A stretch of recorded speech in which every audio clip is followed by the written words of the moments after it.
अगर आप पिछले कुछ समय में यहाँ हिमालय में घटित आपदाओं पर सरसरी नजर डालें, तो आप पाएंगे कि विगत कुछ समय में बाढ़ से होने वाली क्षति और बाढ़ की घटनाएं दोनों ही बढ़ रही हैं। इसका स्पष्ट तात्पर्य है कि यहाँ बाढ़ की घटनाएं पहले भी होती रही होंगी और फिर आप और हम सभी जानते हैं कि यहाँ पर मानव बसावट अभी हाल तो शुरू नहीं हुई। यहाँ हमेशा से लोग रहते आए हैं और बाढ़ की घटनाएं भी यहाँ हमेशा से हो रही थी।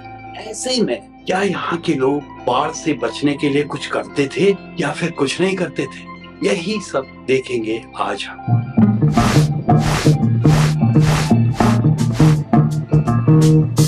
भूगर्भ विज्ञान का एक सिद्धांत है जो ये कहता है present is the key to the past.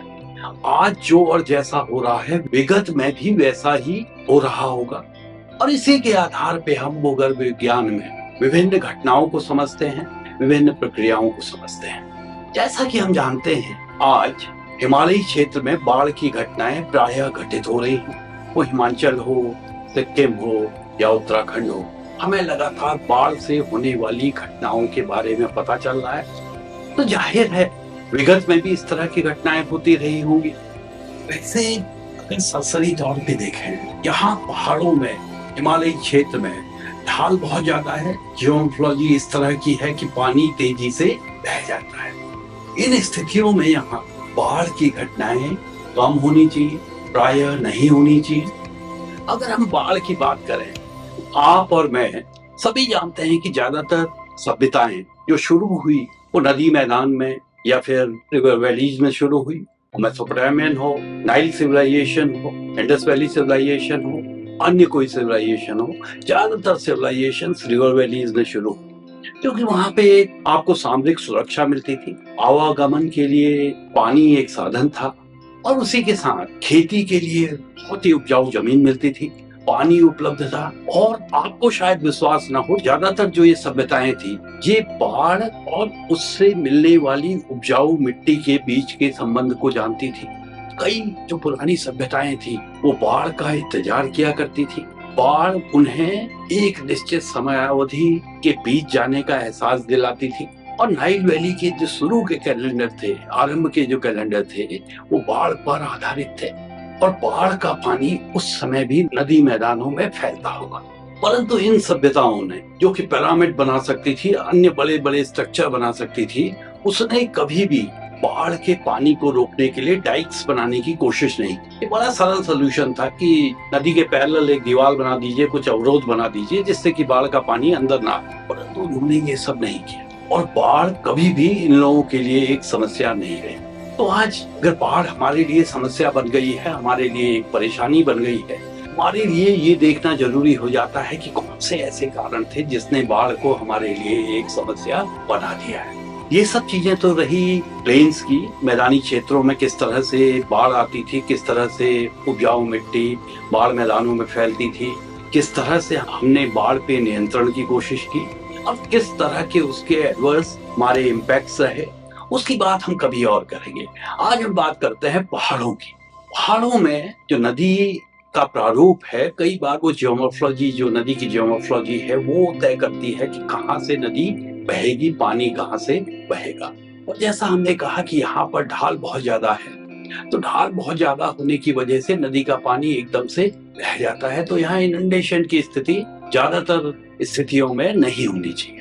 परंतु विगत कुछ समय में हम जो इस क्षेत्र में बाढ़ की बात कर रहे हैं, तो प्रायः यहाँ जो बाढ़ आती है वो, जिसे हम त्वरित बाढ़ कहते हैं, अचानक किसी क्षेत्र में बहुत ज्यादा बारिश हो जाए, जिसे हम बादल फटना कहते हैं। बादल फटना मतलब एक घंटे में अगर 100 मिलीमीटर से ज्यादा वर्षा हो जाती है किसी क्षेत्र में, या किसी सीमित क्षेत्र में कंसंट्रेटेड बारिश हो रही है, तो उसे हम बादल फटना कहते हैं। और उसकी वजह से अचानक किसी छोटी नदी में या किसी गाढ़ गधेरे में बहुत ज्यादा पानी आ जाता है, जिसकी की प्रायः वार्निंग देना संभव नहीं होता, तो उसे हम त्वरित बाढ़ कहते हैं। और इस बाढ़ में, क्योंकि बाढ़ की जो पानी है उसकी बहा के ले जाने की क्षमता है, वो उसकी डेंसिटी, पानी की डेंसिटी और पानी के प्रवाह पर निर्भर करती है। तो यहाँ ग्रेडियंट बहुत ज्यादा है और अचानक से बहुत ज्यादा पानी उत्पन्न होता है, तो ये ढाल पे बहुत तेजी से बहता है ये अपने साथ किनारे से मिट्टी, पत्थर ये सब बहा के ले जाता है, तो इसकी डेंसिटी अपेक्षाकृत बढ़ जाती है। तो ये अपने साथ बड़े-बड़े बोल्डर, पत्थर, पेड़, पौधे सब कुछ बहा ले जाने की क्षमता रखता है। और एक समय के बाद जहाँ पे थोड़ा भी स्लोप ब्रेक होता है, ये पूरे मटेरियल को वहां जमा कर देता है और अचानक पानी ऐसी दिशा में बहने लगता है जहां कोई इसकी अंदाजा भी नहीं लगा सकता। पानी ऐसी दिशा में बहने लगता है जो क्षेत्र पहले हमें लगता था कि सुरक्षित थे, उन दिशा में पानी बहने लगता है और अचानक वहां पर क्षति हो जाती है। ऐसा कई बार हुआ है। बाढ़ की स्थिति में लोग अपना घर नदी के किनारे का छोड़ के ऊपरी स्थानों में बचने के लिए गए, तो विभिन्न कारणों से जो उनका नदी के किनारे घर था वो तो सुरक्षित रहा, परंतु जिन स्थानों पे वो शरण लेने गए वहां पर इसके कारण क्षति हो गई। अब बादल फटना ही पहाड़ों में बाढ़ का एकमात्र कारण नहीं है। यहाँ विगत में, जैसा हमने पहले भी बात की, 1893 में लैंडस्लाइड हुआ था जिसकी वजह से गौनाताल अस्तित्व में आया, और एक साल बाद 1894 में गौनाताल ब्रीच हुआ जिसके कारण अलकनंदा वैली में बहुत बड़ी बाढ़ आ गई। इस तरह की बाढ़ को हम landslide lake outburst flood LLOF बोलते हैं। इस तरह की बाढ़ यहाँ अक्सर आती थी।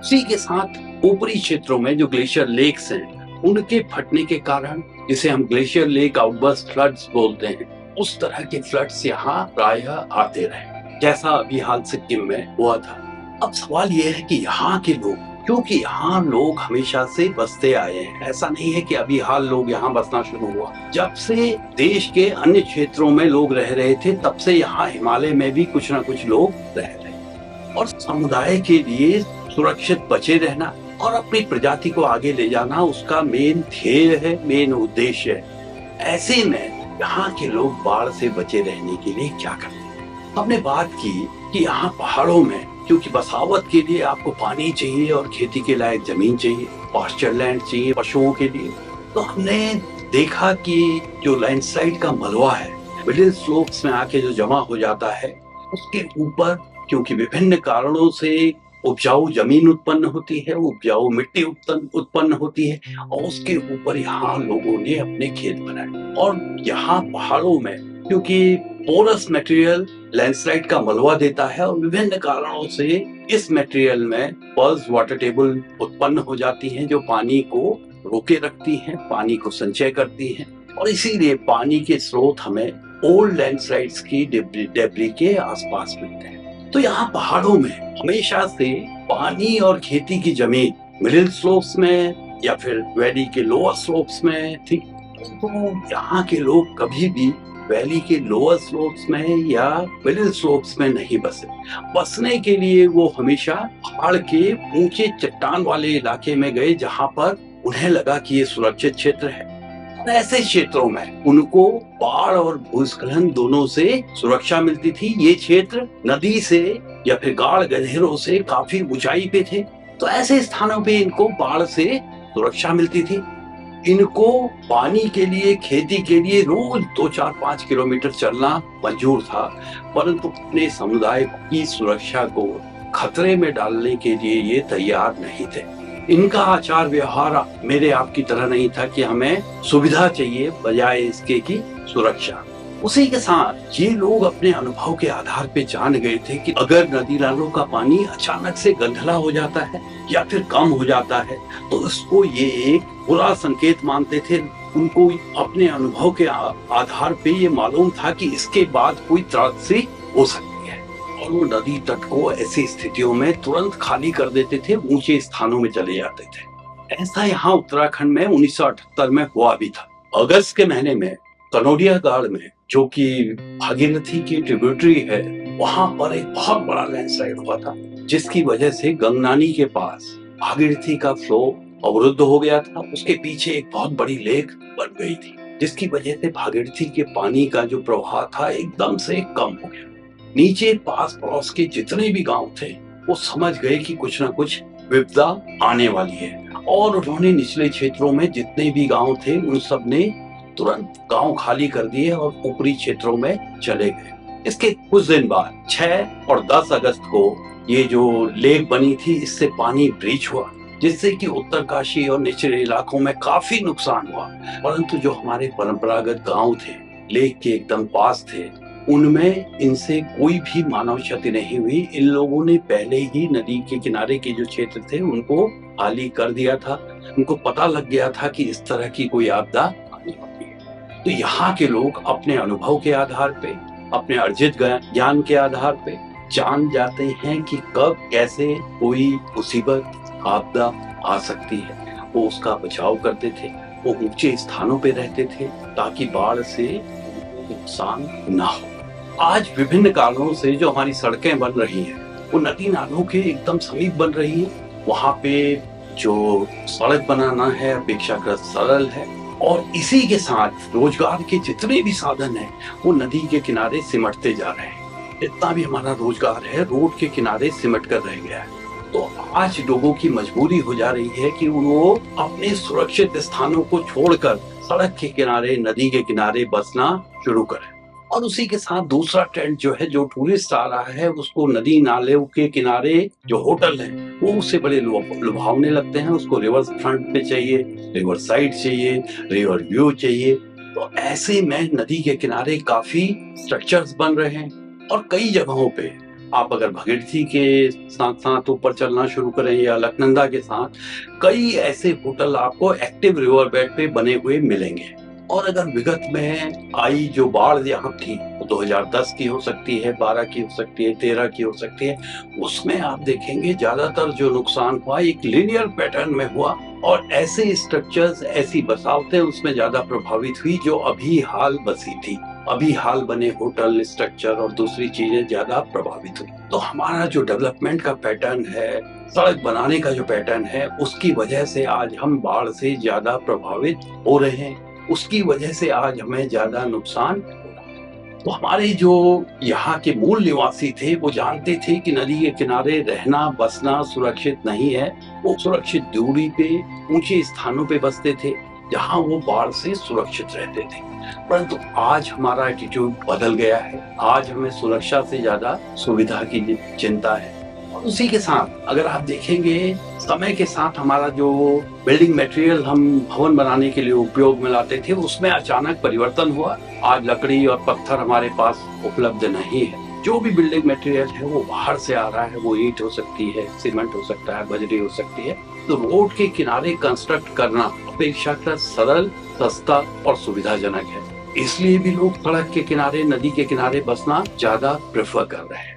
बाढ़ की बढ़ रही घटनाओं के दृष्टिगत जरूरी हो जाता है कि आप और हम विचार करें कि पहाड़ों में किस तरह का विकास हो रहा है, किस तरह का विकास होना चाहिए, और उसके लिए सरकार, आप और हम मिलके क्या कर सकते हैं। अगर आप अपने परिवार के लिए, घर बनाने के लिए तो प्लॉट देख रहे हैं, तो आप सुरक्षा के प्रति जरूर आश्वस्त होइए कि जो आप प्लॉट खरीदने जा रहे हैं वो सुरक्षित जगह पे है या नहीं है। ऐसा करके आप अपने परिवार की, अपने प्रियजनों की सुरक्षा के प्रति आश्वस्त हो सकते हैं। अगर आपको इस चैनल में बताई गई बातें, की जा रही चर्चा अच्छी लग रही है, आप इसमें कुछ और योगदान करना चाहते हैं, तो कमेंट कीजिए, चैनल को शेयर कीजिए, लाइक कीजिए, सब्सक्राइब कीजिए और देखते रहिए। धन्यवाद।